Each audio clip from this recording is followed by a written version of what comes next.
Okay, let's start off with some forward and back running. So you start here, you're running forward and running back.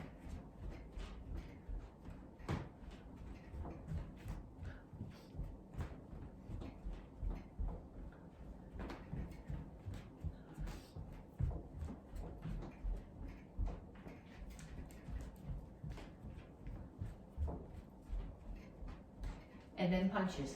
Keep your hands up, keep your feet moving.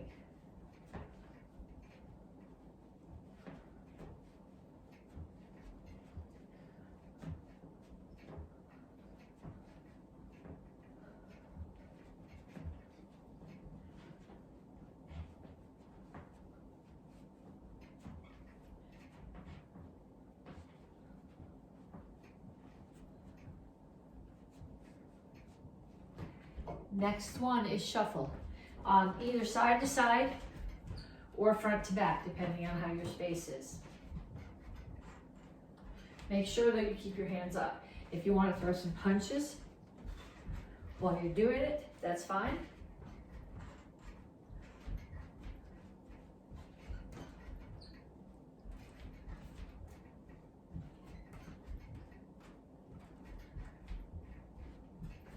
And knees.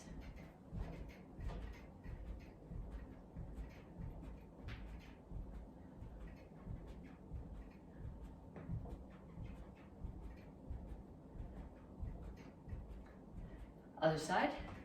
Make sure you keep the standing knee bent. You're doing more work that way. As long as you're doing the warm-up, you may as well get as much work out of it as possible.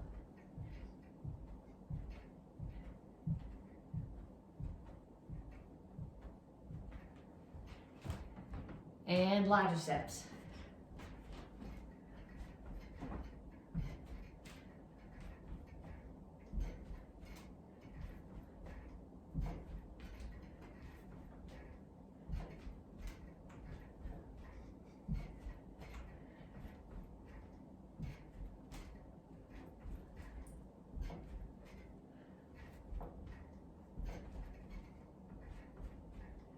And kicks, front, side, back.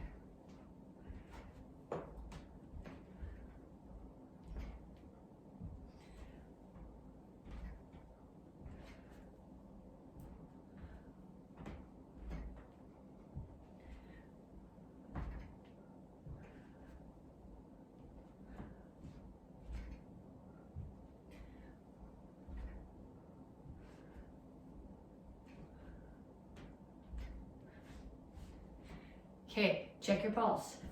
If you're not at least 120, do that 2 more times.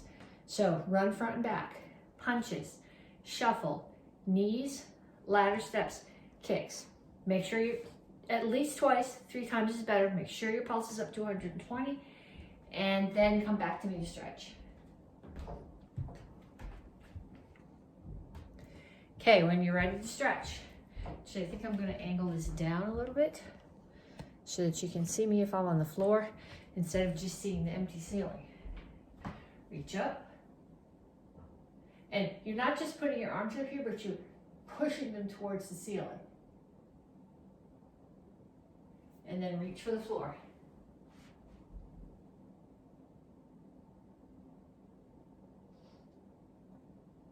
Over to one side, grab your ankle, pull your chest to your knee. Keep your chin up. And down in the side stretch. You want to have both heels on the floor here. Well, you might not want to have both heels on the floor, but I want you to have both heels on the floor. Turn, stretch your hip flexor.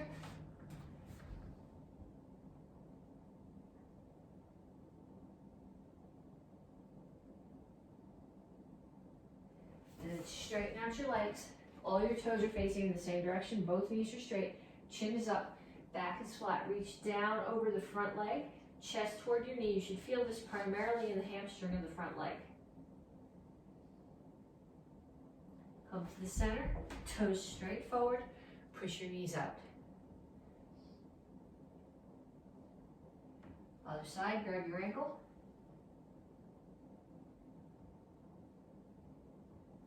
And then down into side stretch.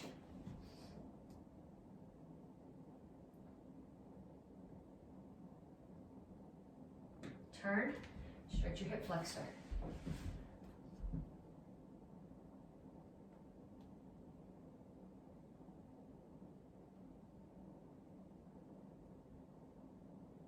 Straighten out your legs. Knees straight, back flat, chin up, chest down towards your front knee.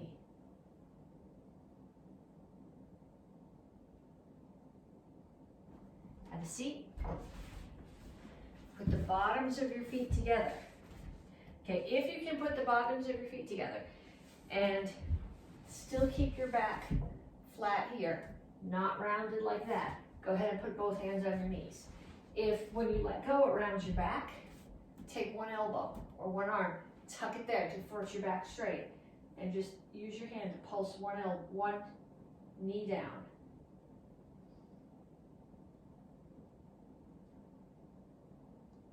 And then the other side.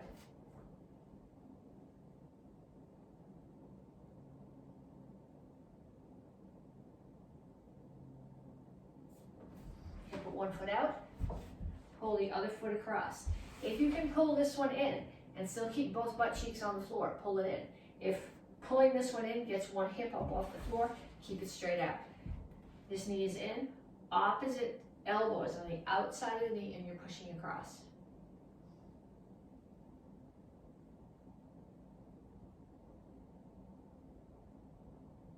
And then same thing on the other side.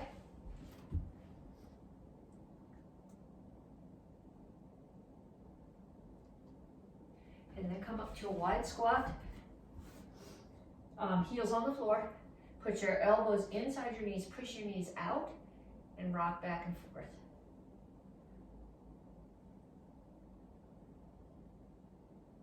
And put your hands flat on the floor and straighten out your legs.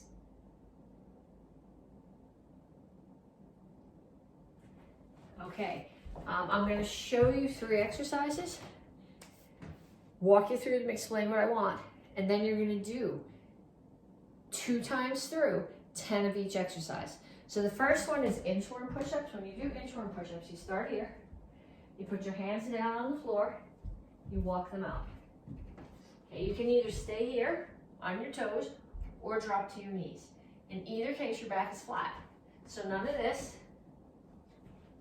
and none of this. Keep your elbows tucked into your body. 1 push-up.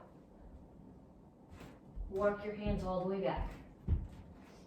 Okay, so down. Hands out. 1 push-up. And all the way back. Okay, those are called inchworm push-ups because you're doing like an inchworm. Next one is a completely straight body sit-up. I'm flat on my back, legs are straight, arms are straight up towards the ceiling. They're not going behind my head, they start here. I sit up, so my arms are now straight still to the ceiling and back down.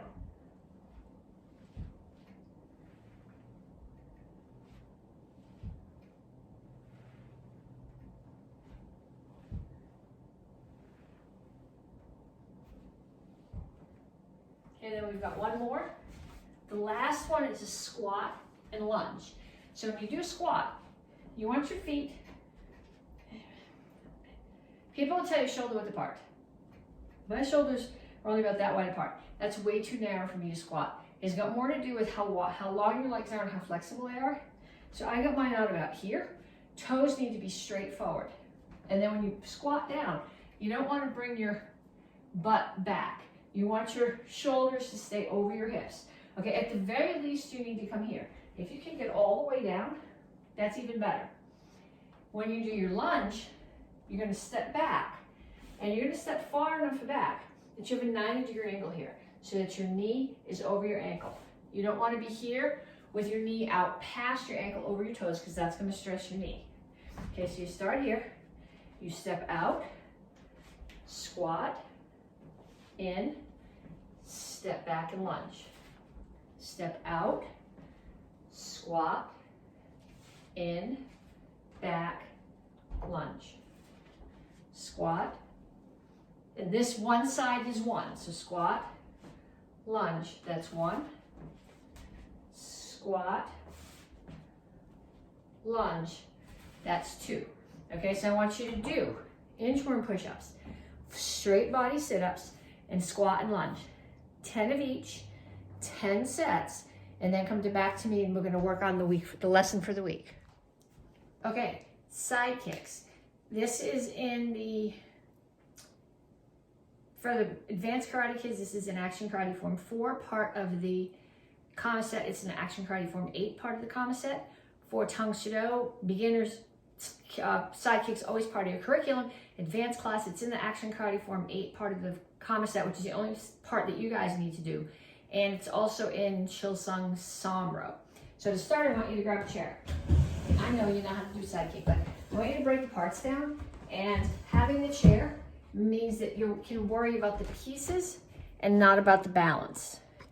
Okay, so you're gonna take your chair and you're gonna put your hand on the chair. And then you're gonna take your standing foot. I don't know if you can see my toes, but I don't wanna angle it down anymore. I'm gonna take my toes and face into the chair. Then I'm gonna bring my foot up like this. Okay, so if I was going the other direction, my foot would be up this way, as if there was a box in front of me and I was putting my foot up on it. Then I'm gonna turn. So what I'm doing is I'm leaving my knee right where it is, and I'm lifting my heel so that my heel and my butt are facing the target. I kick, I push into the kick, I pull it back in, and I bring it down. When I do this kick, my foot is not pointing this way or that way, it's pointing this way.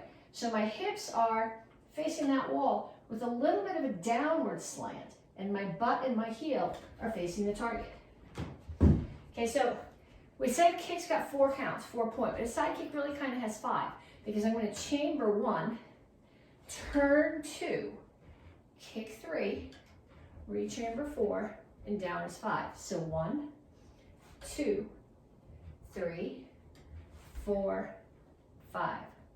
1, 2, 3, 4, 5. 1, 2, 3, 4, 5. 1, 2, 3, 4, 5. And then on the other side, I'm not sure I can make this fit because of the way the bricks are. Standing foot faces the target. 1, 2, 3, 4, 5. 1, 2, 3, 4, 5. 1, 2, 3, 4, 5. 1, 2, 3, 4, 5. Okay, so you got 5 parts. Now what I want you to do is we're gonna smooth it out so that you're not gonna count every piece, and you're gonna do them over the chair. Okay, so you can either do them over that side of the chair,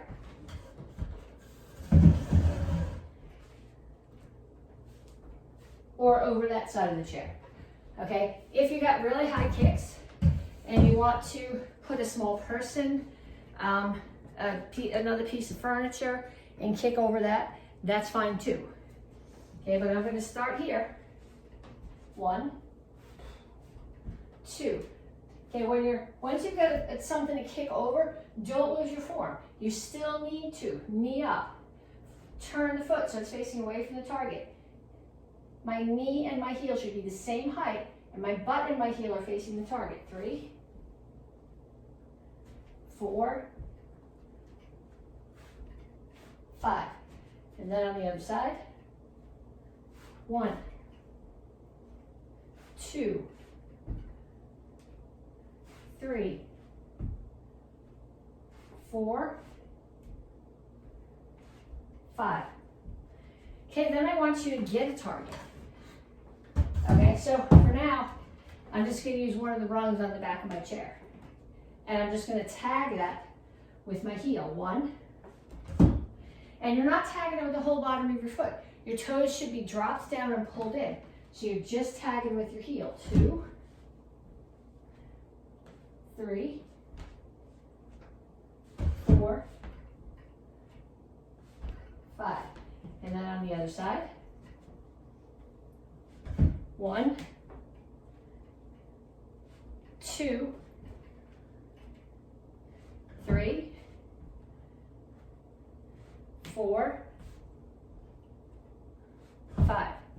Okay, then what I want you to do is I want you to go get a helper. If you have focus pads in your house, have your partner get the focus pad. If not, a small pillow or their hand, just don't hit them hard in the hand, especially if you have shoes on. So what I want you to do is I want you to stand in your guard stance. You can do these front leg or back leg, whichever you want, but your partner's gonna move around you. They're gonna call to where you call you. You're gonna turn to where they are, and depending on the height of the target, you'll throw the kick. So I'm here. My partner calls me, they're there, or they're throwing a center target. So I turn, I kick. I come right back to my guard stance. My partner calls me again. They're behind me, they're calling for a high target. Kick. I come back to my guard stance. My partner's there, they're calling me, I turn to them, the target's low. Okay, so have your partner offer you at least a dozen targets. Move around, turn towards the target, kick whatever height they're asking for. Okay, forms. We're gonna start with very much basics. Begin white belts. You guys are doing basic form 1. So we're gonna start in Shingle Chassi. Your feet are together, and you're gonna step your feet out. And everybody says how wide, and a lot of people times the answer you're gonna get is as wide as your shoulders are, shoulder width apart. It's got nothing to do with shoulder width. My legs are very long and my shoulders are not very wide. So if I step out shoulder width apart, my stance ends up being here, which is a really nice boxing stance, but it's a terrible Shingle Chassi. It's really got to do with how long your legs are and how flexible they are. Okay, so my legs are pretty long, so I'm gonna step out here, and then whatever this distance is here, I'm gonna take my right foot and I'm gonna step back. So the distance from front to back is the same as the distance side to side. That means that this leg has to be flexible enough to get your heel on the floor. If, when you step out here and you step the same distance back, your heel's off the floor because you're not flexible enough to put it down, you gotta make your stance short front to back, and it's gotta be the same amount of narrow.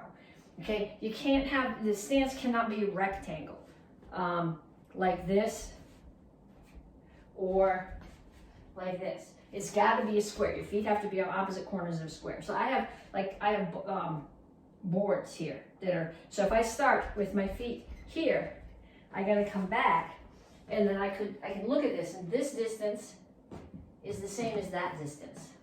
Okay, so now I'm going to start here, and then I'm going to travel forward. My head is not going up and down. It's staying at the same height. This is called indexing. Foot comes in and goes out. And when I get here, I got to make sure. Now my toes are still all forward. My hips are squared to the front. My shoulders are squared to the front. In, out, in, out, in, out. Then I'm going back, doing the same thing. 1, 2, 3, 4. And forward. 1, 2. Actually, I'm going to do them this way. So the other thing I want you to see is I'm not leaning forward here. All my forward momentum is coming from my hips so that my shoulders are staying over my hips. 1, 2, 3, 4. And I go back. 1, 2, 3, 4. Okay, so white belts, Tang Soo Do white belts. That is all you're responsible for in this class. However, if you would like to continue and do the other drills, feel free. Drills are drills. You got to learn these skills eventually. Okay, the next skill that we're going to do, this is from the beginner form, which is Kyosa J, 7 stars and 7 spiritual ways, stage 1. We're going to do the same step that we did. I'm going to start in Shingle Chassi, but with a left Shingle Chassi, left hand on MAK low block. I'm going to step forward, low block. Bring my hands here. So this one is doing a high block. It's not down here. It's up here. It's doing a high block. This one's chambered. I strike and take the neck. Then I'm going to step forward, low block, neck, low block, high block, neck, low block, high block, neck. Okay, so I want you to see from here too. I start here. I do a low block, a high block, strike the neck. Low block, I'm looking at the person who's hitting me. I'm still looking at them. If I look this way, I'm going to get hit in the head. I'm looking this way. This hand is up high enough to block, strike. Low block, strike. The other thought that you can have here, this is an interpretation, and you're not necessarily going to do it like this in the form, but it makes sense for every form is a self-defense. Every self-defense can be practiced as a form. So what I'm going to do here is somebody's coming at me, and I'm stepping in. They're not even throwing a kick. I'm stepping in and I'm slamming a hammer fist right in above their knee. Then I'm coming in under their throat, grabbing their head, pulling it down, and striking them in the side of the neck. Hammer above the knee, come up under the throat, pull the head down, strike on the side of the neck. So you can practice it that way too, going forward and back. I can go.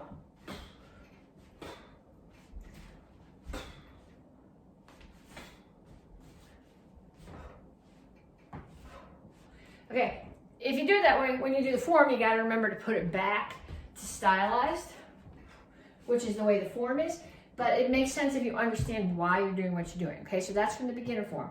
The advanced form this cycle is Chilsung Samro, 7 stars and 7 spiritual ways, stage 3. I know you're going, we did 1, we did 3, where's 2? It's another cycle. We did it a few cycles back. We're going to do a couple of moves here. They're going to pull back thoughts from last cycle. Last month we talked about power. The second way that we talked about power was through backup mass.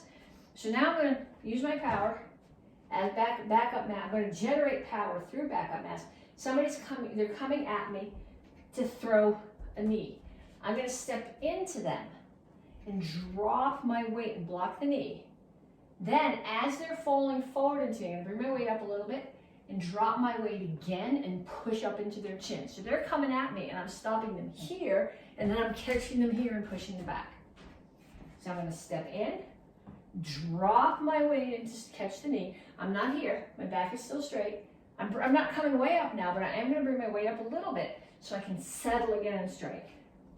So step forward, block, strike. It's strike, strike, really. Every block is a strike. Every strike is a block. So again, step in, block, block. If you can find somebody to practice these with, even better. Okay, the other one that I'm going to do is I'm standing here. I'll show it to you this way, which is how it looks in the form. And then I'll show it to you facing the front so you can see the angles better. Somebody is throwing 2 punches at my head. Hook punch with that hand and a hook punch with that hand. That would be their right hand and then their left hand. I'm going to chamber here. I'm going to block this first hook punch. Then I'm going to chamber again and counter torque my body to block the second one. So there's my rotation. The first one is here. So I'm rotating my shoulder, my wrist, my elbow. The second one, I'm rotating my whole body, including my hip. So from this angle, I'm standing here. They're coming from the side. I'm going to block here, block again. From here, block, block again.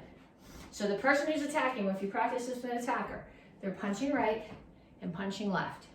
And you are blocking their right hand, blocking their left hand. Okay, so practice that, save it from the black belt forms. And like I said, this is from the black belt form, but this is a skill everybody needs to have. So you may as well all do this.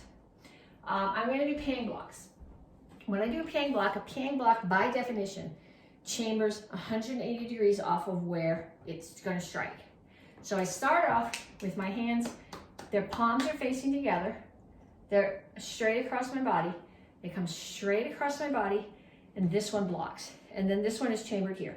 Okay, it's not on my chest.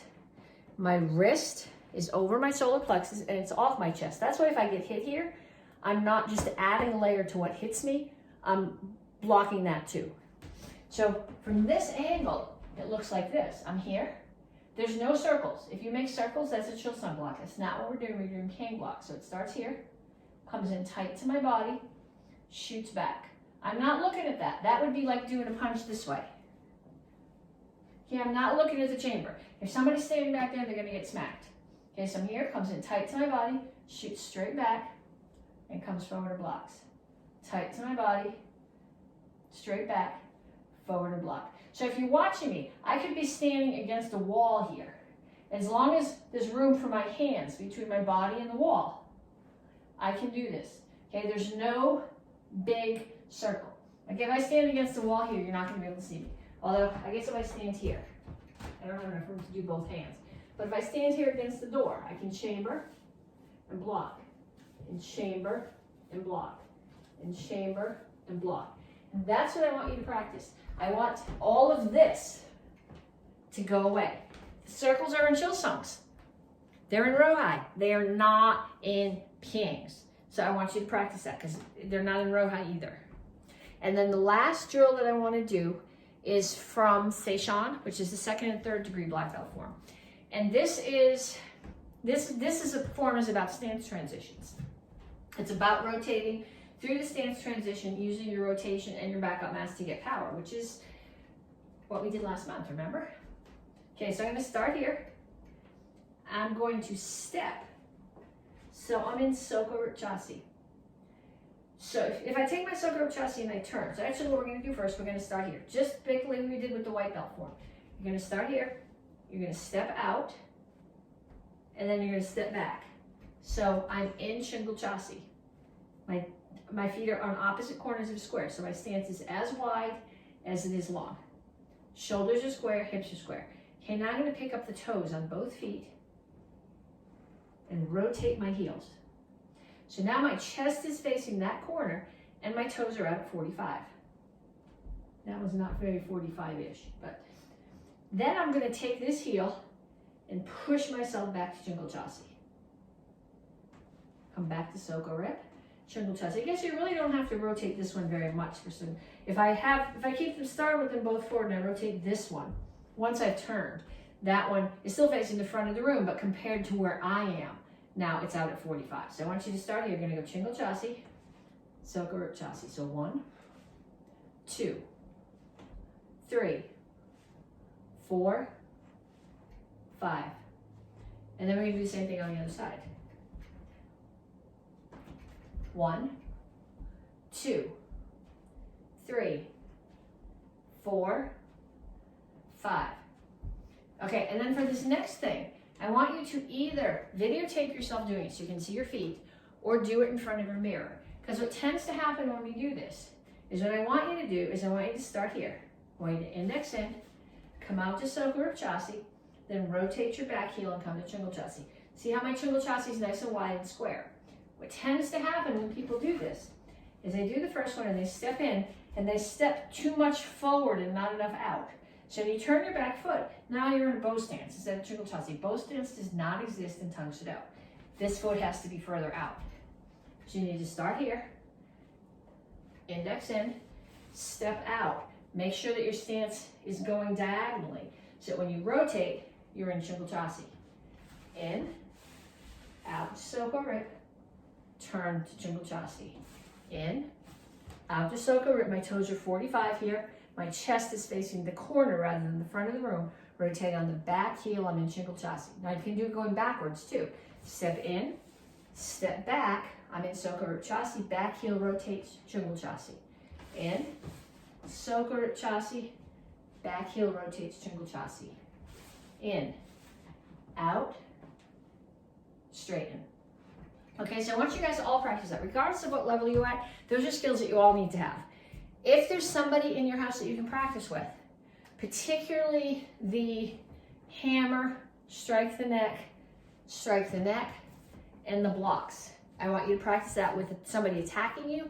I want you to practice your ping blocks with your chest almost against the wall. Just leave a little bit enough space to get your hands here, but no big circles. And then I will see you guys next week. Okay, we're gonna do a couple of self-defenses. If you have somebody in your house you can practice on, you can actually do them on them.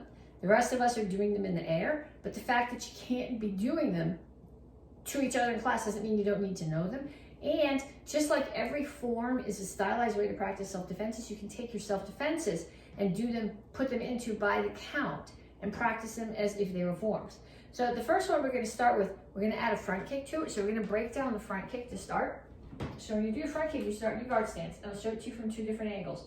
Your knee comes up, you kick and push, knee comes back in, and your foot comes back down. So I'm not just flicking the kick. My knee comes up, I push my hips forward, kick, rechamber, and bring it back down. If I'm wearing shoes, especially if they have big boots, the soles don't bend, I'm gonna kick with the whole bottom of my foot. If I got bare feet on or shoes that are soft and bent, I'm just kicking with the ball of my foot. So we're gonna do 5 on each side. 1, 2, 3, 4, 5. And then 5 on the other side. 1, 2, 3, 4, 5.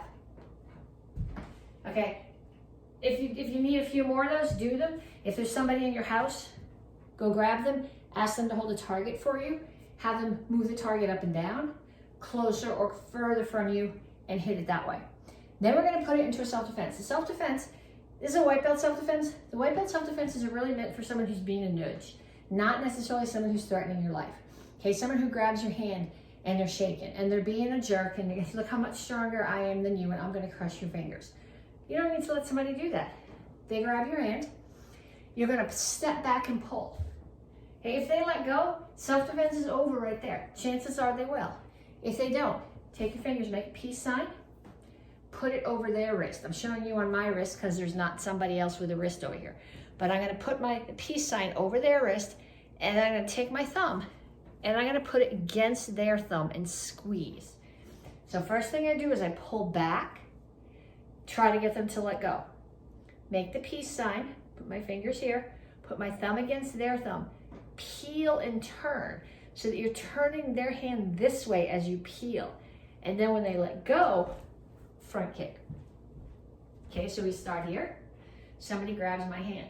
I pull back out of the way. If they don't let go, make the peace sign. Cover their thumb, peel, front kick. And then if you want to add after the front kick, if they're still there. But again, like I said, this is probably for someone who's being a nudge, and overkill is probably going to get you in trouble too. So last time they grab your hand, pull back, see if you can get them to let go. Peace sign over their wrist, take their thumb, turn their hand and peel, push them away. Okay, next one we're doing, the next two we're going to do actually. One of them is from the beginner curriculum, and one of them is a beginning of a self-defense that's in everybody's curriculum. But the beginner one involves a throw. And if you're going to throw people, you got to be able to land. Okay, I can land on the wooden floor if I have to, but then I'm going to be all bruised when I put my bruised butt on my bicycle seat late tomorrow or the next day. I'm not going to be a happy camper. So I'm going to take my little bit of yoga mat out here. Okay, I'll turn it sideways so you can see what I'm doing. It's not really padded, but at least then the bones of my spine aren't rolling against the floor. Okay, so we're going to start here. We're sitting down. You're going to, if you have kids in the program, particularly who are red belts or who've been green belts for a while, so they took class from you when they were a beginner, ask them when you do a back break fall, what hits the floor first? They should know the answer to this. Butt hits first, then back, then hands. Your head never hits. It's the whole reason we do the back break fall, so that you don't split your head open on the pavement. So to start, you're going to sit here, feet are pulled in. I'm grabbing, watch out for the bricks, don't smack your head on the bricks. Even if I head all the way on the floor, I can split it open on the bricks. And you're just going to roll up and down.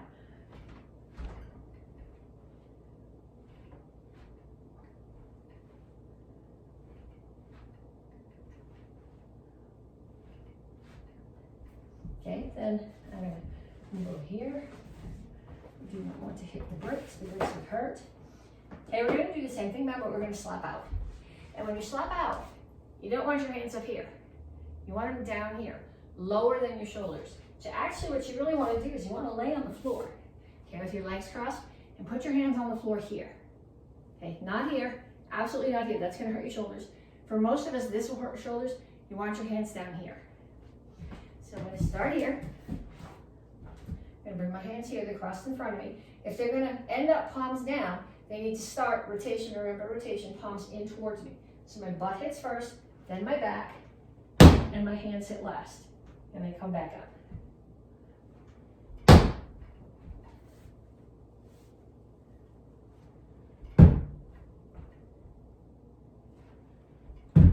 And then you're going to go from a little bit taller. Constrained by space here. Maybe you won't be. I guess I could go straight forward and back, but then you really can't see what I'm doing. So I'm going to start here. I'm still butt, back, hands.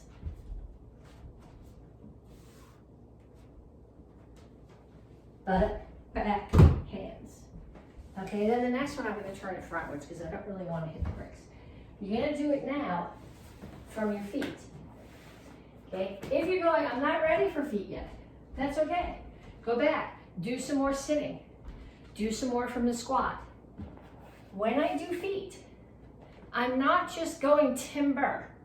I'm also not stepping here and sitting. Because if somebody is taking you down with a double leg takedown, you can't step. You need to be able to point your butt towards the floor and round your back. So I'm going to start here, feet are together, hands are still here. My butt hits first, butt, back, hands. Butt, back, hands. Okay, so I want you to practice a bunch of those. Okay, I would say at least a dozen. So if you can do all three, do 4 seated sitting, 4 from a squat, and 4 from standing. If you can only, if your brain's not ready for standing today, do 6 of each. And if you're not ready for squatting yet, do 15 or 20 sitting down. More is better. You're going to spend a lot of your karate life falling. May as well get used to it now. Okay, then the self-defense that we're doing based on this is somebody is attacking you overhead with a stick. Kids all know the answer to this, adults should too. Somebody's attacking you with a stick, what do you need to do? Okay, the answer is not block, it's get out of the way. So the stick is coming at me here, I'm gonna get out of the way. Here, stick is coming, get out of the way. Stick is coming, get out of the way. So now what I'm gonna do is they're coming at me, I'm gonna step that way, so the hand that's closer to them is gonna come up. I'm not blocking the stick, I'm just putting my hand up against their arm and swinging my arm down, and swinging, using their own momentum to swing their arm down too, which has a stick in it, so they smack themselves in the knee with the stick. So I start here, stick is coming, I get out of the way, it's called a parry, to redirect, it's not a force-to-force block, slam the stick into their knee. Get out of the way, catch their arm, slam the stick into their knee. Get out of the way, catch the arm, slam the stick into their knee.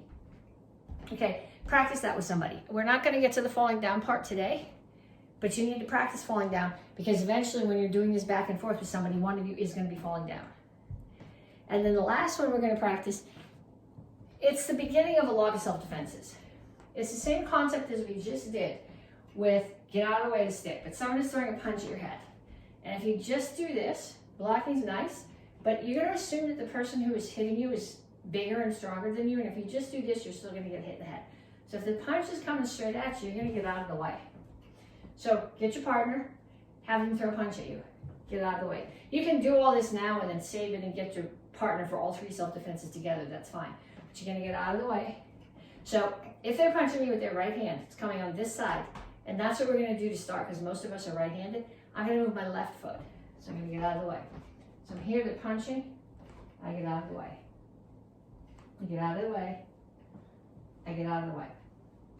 Okay, then what I'm going to do, they're punching me, I'm going to get out of the way, and I'm going to block. So if they're punching me with their right hand, I'm stepping out of the way towards the left, on a diagonal with my left hand, with my left foot, and my left hand is coming up and blocking. My right hand comes up underneath. It's called a parry, slides down, grabs their hand, and turns their arm so that I got a lot of this. You want their arm this way so that their elbow is facing down because elbows only want to bend in one direction. And then you're going to, with this, not with your elbow, but with this muscle, you're going to break that. Okay, so if you were in the advanced class and you're learning Kyosa J this month, keep that thought for the end of the cycle. Okay, so the punch is coming at your head, get out of the way, block, hand comes underneath, parry, grab the hand, break the elbow. Okay, then what I want you to do is I want you to get a partner. I want that partner to shake your hand. I want you to practice the thumb lock. Don't hurt them, but understand where you need to pull on the finger. Understand that pulling away might let them let go. Have them attack you over the top. Don't use a stick unless you're really confident about that. Use a spoon or something. Okay, make sure that you're blocking their arm and not the stick or the spoon or the noodle or whatever you're using. And then have them throw a punch at you. Actually, don't have them throw a punch at you. Have them throw a palm strike at you, because if you don't get out of the way of the palm strike, this is much less offensive than getting punched in the nose. So have them throw a palm strike at you, get out of the way, block it, parry, grab. Make sure you have their elbow lined up and you can come at it with the right part of your arm. Please don't actually break their elbow. Then you have to go sit in the ER with them, and with COVID, this is really bad.